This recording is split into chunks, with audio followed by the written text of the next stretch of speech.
अस्सलाम वालेकुम दोस्तों, उम्मीद करता हूँ आप सब खैर खैरियत से होंगे, फिटफाट होंगे, बम्बाट होंगे। चलते हैं अपने छोटे से पोल्ट्री फार्म के अंदर। सेटअप दिखाता हूँ आपको। सबसे पहले तो डेली व्यूअर्स जो हैं उनका शुक्रिया, जो हमें डेली जो है हमारी वीडियोस को वॉच करते हैं। राय इब्राहिम भाई हैं, इस तरह 2-4 और दोस्त हैं जो मेरी हर वीडियो पर कमेंट करते हैं और अच्छी दुआएं देते हैं हमें कि आपको अल्लाह कामयाब करे। तो बाकी न्यू व्यूअर्स को भी हम वेलकम करते हैं। आप अगर हमारे चैनल उसामा के बर्ड्स पर, उसामा नज़र ही नहीं आ रहा, पूरा उसामा के बर्ड्स पर पहली मरतबा चैनल को सब्सक्राइब कर लें। मैं आज आपको बताने वाला हूँ, पहले मैं अपना बैठने का इंतज़ाम कर लूँ यहाँ पे। आज मैं आपको बताने वाला हूँ दोस्तों कि आप जो है 150 जो है चूज़ा डालकर कितने पैसे कमा सकते हैं, इनकी अर्निंग कैसे अच्छी कर सकते हैं। मुर्गियाँ अंडे नहीं दे रही तो उसका इलाज क्या है, और इनके अखराजात दोस्त भाई मुझसे पूछ रहे थे कि कितने जो हैं अखराजात आ जाते हैं। अब तक इन्होंने खाना जो फीड जो खाई है वो कितने की है, और पर चूज़ा जो है ये अजानें सुन रहे हैं आप। माशाल्लाह से इन्होंने 2 माह की उम्र में अजानें देना शुरू कर दी हैं। आज इनको 61 दिन हो चुके हैं। एक दिन का चूज़ा मैं लेकर आया था, इन्हें सुबह से मैंने छोड़ा भी नहीं है। पहले ना मैं छोड़ दूँ फिर बात करता हूँ आपसे।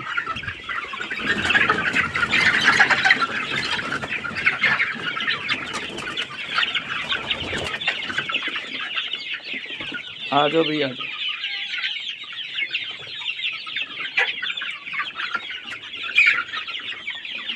आज मैं दोस्तों आपको बताऊंगा कि कम जगह है तो उसको कैसे मैनेज किया जा सकता है।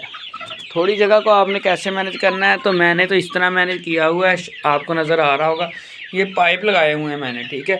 ये पाइप के ऊपर बैठ जाते हैं। नीचे जगह कम हो गई थी, मैंने 150 चूज़े लिए थे। मुझे लगा था कि इस दफ़ा शायद मुझसे पहले की तरह ना पलें, लेकिन वो आहिस्ता आहिस्ता तजर्बा हो गया। वो सारे के सारे अल्लाह का शुक्र है पल गए।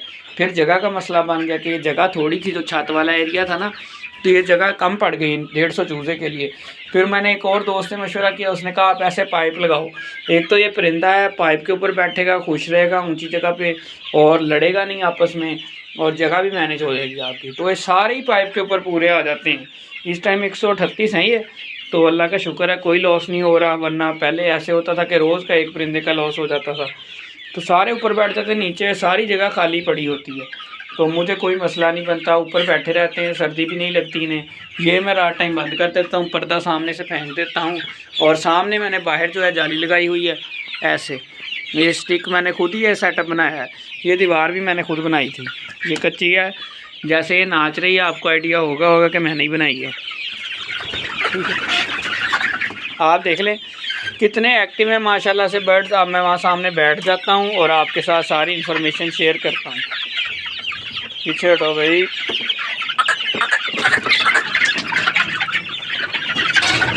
ओहो, हाँ जी दोस्तों, आपको मैंने सेटअप दिखा दिया, थोड़ी सी जगह को मैनेज करने का तरीका बता दिया। अब बात कर लेते हैं एक चूज़े की कीमत की। ये एक चूज़ा आपने जब भी लेना है, आपने 65 रुपये से ऊपर का नहीं लेना। तो क्या हो गया है, 65 रुपये से ऊपर का आपने चूज़ा नहीं लेना, ठीक है। तो 65 रुपये चूज़े की कीमत है। वैक्सीनेटेड चूज़ा है, ए ग्रेड का चूज़ा है। ये मैंने पहले भी अपनी वीडियो में आपके साथ शेयर कर चुका हूँ। फिर आ जाती है इनकी वैक्सीनेशन। वैक्सीनेशन इनकी 3-4 तरह की होती है दोस्तों। वैक्सीनेशन एनडी की होती है, एनडी क्लोन होती है, एनडी आईबी होती है, गंबोरो की होती है। वो आप करें, मैंने इनकी वैक्सीनेशन की हुई है। बस एक वैक्सीनेशन इनकी रहती है, वो अब जिस दिन मेरे पास फ्री टाइम हुआ तो मैंने इनकी वैक्सीनेशन भी कर देनी है। यही वजह है कि इतने एक्टिव हैं। आपने देखा भी कितना ज़्यादा ये उड़ रहे थे। एक्टिव परिंदा है, यही एक्टिव परिंदे की निशानी। जब आप बर वक्त उसकी वैक्सीनेशन करते रहते हैं तो उसकी ग्रोथ भी तेज़ होती है, उस पर बीमारी भी अटैक नहीं करती। और ये देखें अजाने देना शुरू हो गए, क्रॉस करना शुरू हो गए सिर्फ 2 माह की एज के अंदर। और वज़न इनका 600 ग्राम तक हो गया इस टाइम। मुर्गों का 600 है, मुर्गियों का 500 ग्राम और 520 ग्राम यहाँ तक वज़न है, ठीक है। तो ये सब कुछ तजर्बे के साथ आता है। उसके बाद दोस्त भाई पूछ रहे थे आपने इनको खाने में क्या डालते हैं जो इतनी अच्छी ग्रोथ आई है। पानी के अंदर दोस्तों मल्टीविटामिन का यूज़ करवाना है हफ्ते में कम से कम 3 दिन। मैं इनको फर्मेंटो, एक मल्टीविटामिन है, मैं वीडियोस में दिखा भी चुका हूँ। उसके अंदर 20-25 मल्टीविटामिन हैं ज़रूरी मल्टीविटामिन, अमाइनो एसिड और इस तरह की सारी जो भी चीज़ें हैं, ठीक है। और उसको पानी में 1 चुटकी बराबर आपने मिला के देना। वो 300-400 रुपये का आएगा साशे, 300-400 रुपये का साशे आएगा। और वो आपके तकरीबन 2 से 3 महीने निकल जाएंगे। मैं फ्लॉक के स्टार्ट में लेकर आया था, मार पड़ी है, फ्लॉक के स्टार्ट में लेकर आया था 3 से 150 परिंदों के लिए, तो अभी तक वो चल रहा है माशाल्लाह से। इसके बाद कैल्शियम डी पाउडर का इस्तेमाल करवाएं इनको हफ्ते में 1-2 दिन, वो इनकी कैल्शियम की कमी को पूरा करेगा। कैल्शियम की कमी पूरी रहेगी तो परिंदा आपका इस तरह जिस तरह इस टाइम एक्टिव है बिल्कुल एक्टिव रहेगा। उसके पर टाइम से निकलेंगे, उसकी चोंच सही बनेगी, उसकी कलगी अच्छी रहेगी, उसकी हड्डियां मजबूत होंगी। हड्डियों का ही वज़न होता है ज़्यादातर, हड्डी बढ़ेगी तो वो परिंदा बढ़ेगा। ठीक है। और यार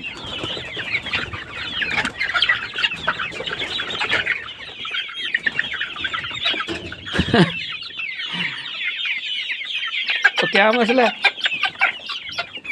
जाने दे इसे।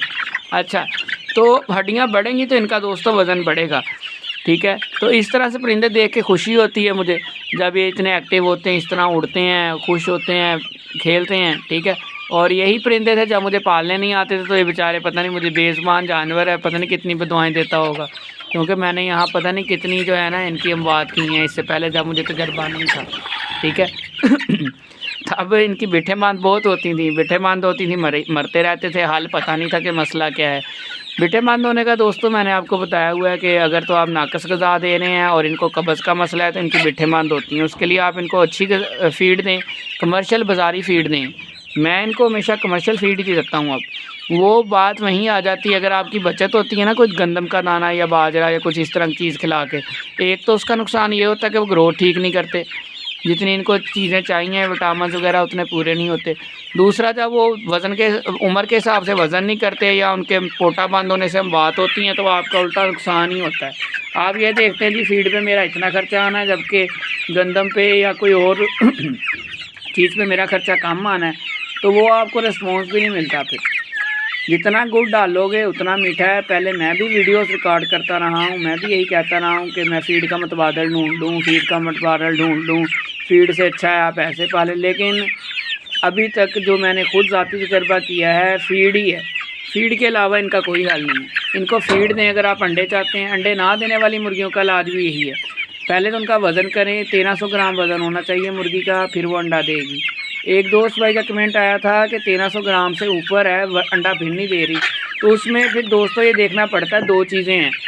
या तो आपने उसे खिला खिला के फ़ैट उसके अंदर बहुत ज़्यादा कर दी कि उसकी जो झोली है उसमें चर्बी पड़ गई है और अंडा नहीं दे रही, जैसे मोटापा बीमारी है ना, इस तरह ओवर वेट होने से भी अंडा रुक जाता है।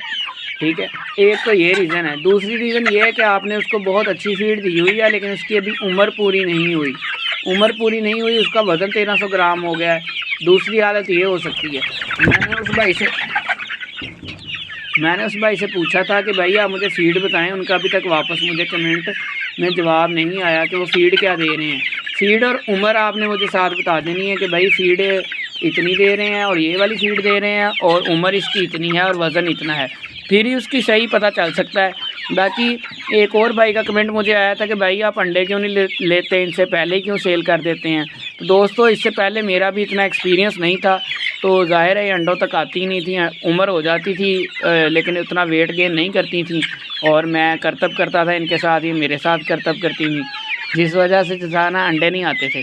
अब मैं आपको बता दूँ कि ये 138 हैं, इसमें से अगर हम 100 मुर्गियाँ लगा लें, मिसाल देता हूँ, मैंने गिनी नहीं कभी ना, मैंने टोटल परिंदे गिने, मुझे इतना पता है कि इतने मर चुके हैं। ठीक है, तो अगर इनमें से 100 मुर्गियों में से मैं 60 भी लगाऊँ ना अंडे, तो ठीक ठाक इनकम बनती है। और अगर मैं गोश्त के हिसाब से सेल करूँ तो भी ठीक ठाक अर्निंग है, लेकिन अंडों की उससे भी ज़्यादा है। एक भाई कह रहा था कि आप अंडे क्यों नहीं लेते, अंडे इसलिए नहीं लेते क्योंकि ये देती नहीं है। अंडों तक आते इन्हें 4 से 5 माह लगते हैं। पहली बात ये कि टाइम लगता है, और बाज़ का मसले मसाइल अंडे में ज़्यादा आते हैं। देसी अंडे की डिमांड सर्दी में बहुत ज़्यादा होती है लेकिन गर्मी में इतनी नहीं होती, और फिर अंडे का साइज़ छोटा होता है, फिर फार्मर जो है वो भी थोड़े नखरे करते हैं, और मुर्गियाँ भी अंडे उतने नहीं देती देसी मुर्गियाँ अगर इनको फ़ीड ना दी जाए। तो इससे पहले मेरी केयर इतनी अच्छी नहीं होती थी तो अंडे भी मुझे नहीं मिलते थे। ठीक है, तो इस वजह से मैं अंडों से पहले सेल कर देता था कि मैं गोश्त के हिसाब से सेल कर दूं। अगर तो आपकी मुर्गियां अंडे दे रही हैं और 20 मुर्गियां हैं, आपको डेली के 13, 14, 12 यहाँ तक अंडे मिल रहे हैं, तो आप मुर्गियां कभी सेल ना करें। वो समझ लें आपको दे के जा रही हैं, प्रॉफिट दे रही हैं जितने देर अंडे दे रही हैं। अंडा एक दफ़ा उन्होंने झोली अपनी खाली करने के बाद कुछ अर्सा ब्रेक लेनी होती है, वक्फा देने के बाद दोबारा से अंडे स्टार्ट करने होते हैं।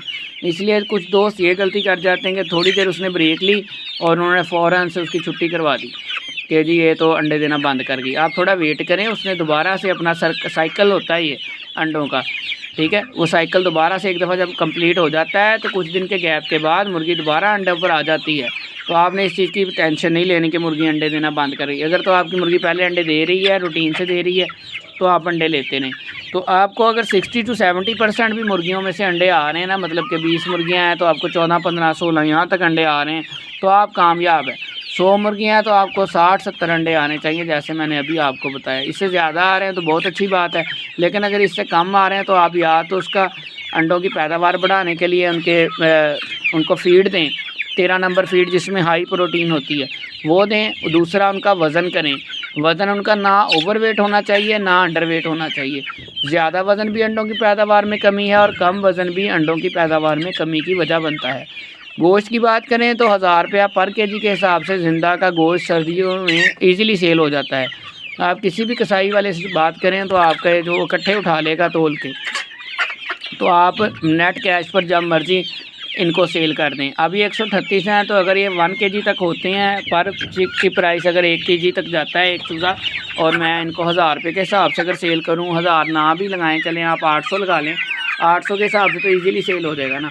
800 के हिसाब से इनको मैं सेल करूँ तो दोस्तों ये लाख से 1,10,000 के दरमियान ये इजीली इतने बर्ड सेल हो सकते हैं, इतने से सेटअप में। तो अब आप खुद ही अंदाज़ा लगाएं कि कितनी की बड़ी इन्वेस्टमेंट है ये। कोई इतनी बड़ी नहीं है, कोई इतनी मेहनत तलब काम भी नहीं है। सिर्फ एक्सपीरियंस होना चाहिए, आपको तजर्बा होना चाहिए परिंदों को पालने का, इनकी बीमारियों का, इनकी वैक्सीनेशन, ये सारी चीज़ें आपको पता होनी चाहिए, फिर ही आप इनसे फ़ायदा ले सकते हैं। और अगर अभी अंडों तक माहिर मैं भी नहीं हुआ, अंडों तक माहिर ये इंशाल्लाह अगर इस दफ़ा अंडे दे जाती हैं मुझे तो मैं इनको फिर रखूँगा, वरना फिर मैं सर्दी के सीज़न में इनको सेल कर दूँगा, क्योंकि सर्दियों में गोश्त का रेट भी ज़्यादा होता है। नेक्स्ट वाले व्लॉग में मैं अपनी पूरी ट्राई करूँगा कि उनको थोड़ा लंबा रखूँ, उनको अंडों तक लेके जाऊँ। इनकी अंडों की जब उम्र आनी है तो इनकी उम्र काफ़ी 4-5 माह होनी है जब अंडों की उम्र आनी है, और तब सर्दी निकल गई होनी है। मसला इस टाइम ये है। देखते रहें हमारा यूट्यूब चैनल, जब मैं सेल करूँगा आपके साथ इनकी पूरी डिटेल शेयर करूँगा। और अखराजात इनकी दोस्तों 10 दिन में एक फ़ीड के थैला खा रही हैं इस टाइम ये, और फ़ीड का थैला इस टाइम जो मैं ला रहा हूँ हाई प्रोटीन वाला ला रहा हूँ 7500 रुपये का 50 केजी का थैला 10 दिन में ख़त्म हो जाता है। तो इस हिसाब से 7-2-14 7-3-21 22-23 हज़ार रुपये की महीने की फ़ीड खा रही हैं ये, 22 से 23 हज़ार रुपया पर मंथ, इतने की फ़ीड इन पे इस टाइम लग रही है। जब ये छोटी थी तो फिर बहुत कम लग रही थी, और जब ये 1 दिन का चूज़ा था तो एक फ़ीड का थैले ने पूरा 1 महीना गुजार दिया था। ये थी दोस्तों हमारी आज की वीडियो। उम्मीद करता हूँ आपको वीडियो पसंद आई होगी। दुआओं में याद रखें। मिलते हैं इंशाल्लाह अपनी नेक्स्ट वीडियो में। अल्लाह हाफ़िज़।